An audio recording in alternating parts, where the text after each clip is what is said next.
Good morning, first graders. I am so glad that you joined morning meeting, and I am so glad that I get to weirdly talk to you through the screen. So I'm very excited to read another book to you. And the book that I'm going to read is called It Wasn't My Fault.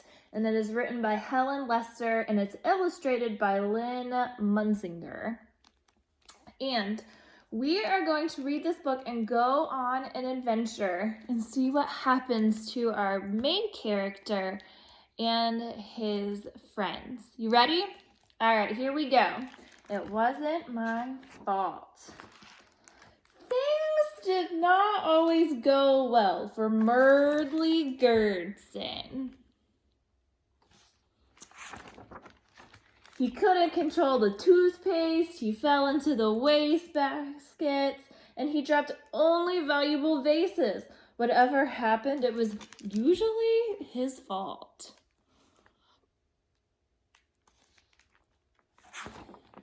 One day he went for a walk in his one too big new shoe.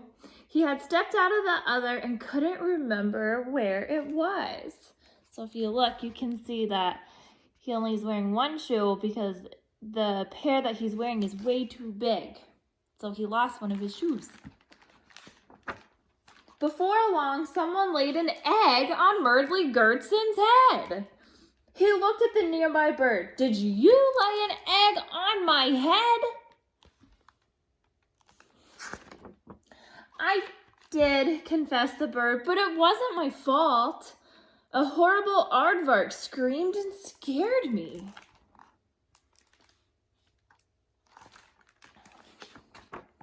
So Merdley Gerdson and the bird went to go see the aardvark. That's an aardvark. I know we probably don't talk about aardvarks and see aardvarks a lot, but that, my friends, is what an aardvark is. You can see he has a super long nose. Did you scream and scare the bird into laying an egg on Merdley Gerdson's head, they asked. I did, confessed the aardvark, but it wasn't my fault. A nasty pygmy hippo stepped on my tail and screamed, and a scream just popped out. Together they went to find the pygmy hippo. Did you step on the aardvark's tail, making him scream and scare the bird into laying an egg on Merdley Gerdson's head, they asked. I did, confessed the pygmy hippo, but it wasn't my fault. I did it by accident when I was getting out of the way of a hopping shoe with long ears. Oh, what? They said. Just then came along a hopping shoe with long ears.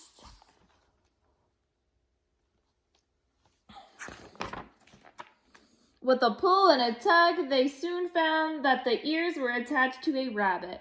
It wasn't my fault, the rabbit explained. I was hopping along when I landed in that shoe and became stuck. The shoe looked very much like the new too big shoe that Merdley had stepped out of some time ago. In fact, it actually was.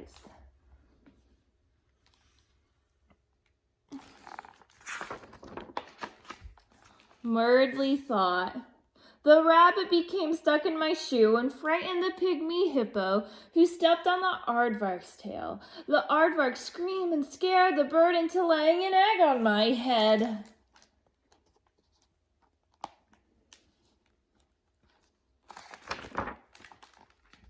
Then I suppose it was my fault, Merdley Gerdson said very sadly. 2 tears splashed on his new too big shoes. There, there, said the pygmy hippo, the rabbit, the bird, and the aardvark. Don't cry. It was my fault, said the bird. It was my fault, said the aardvark. It was my fault, said the pygmy hippo. I think it was the shoe, said the rabbit. Let's go back to your house and do something about that egg.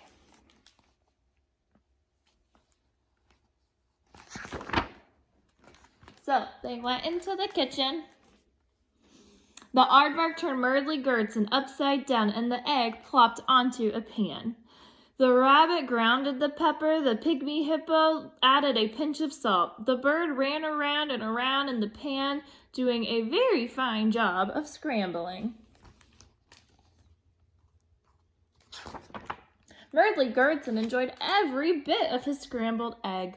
Merdly thanked all of his friends and went to the door to let them out, and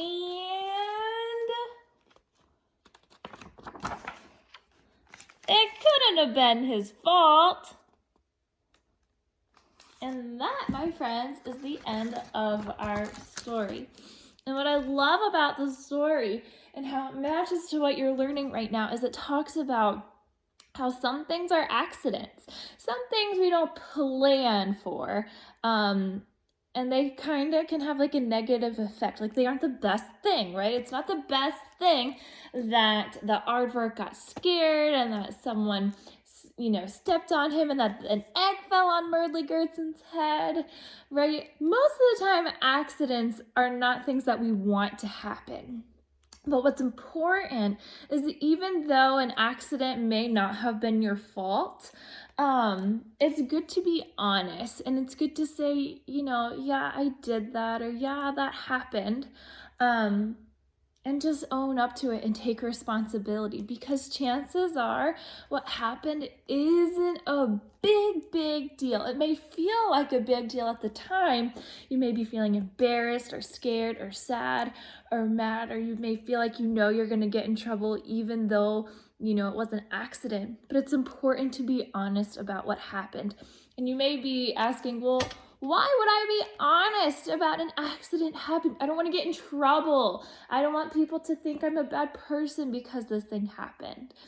And I'll tell you why it's important. It is important because you're still going to have people that support you. And that's what friends and family are for. They are there for you to help you when accidents happen, when bad things happen. And they're there to help you solve those problems. Just like the story in our book, they took that egg and they made scrambled eggs and were able to have a breakfast together. They didn't let the accident get in the way between their friendship and having a good time. So, always remember that accidents and mistakes happen, but it's important just to be honest so that you can have others help you problem solve and help support you all along the way. So I hope you enjoyed my book, and I hope you have a great rest of your morning meeting. Bye!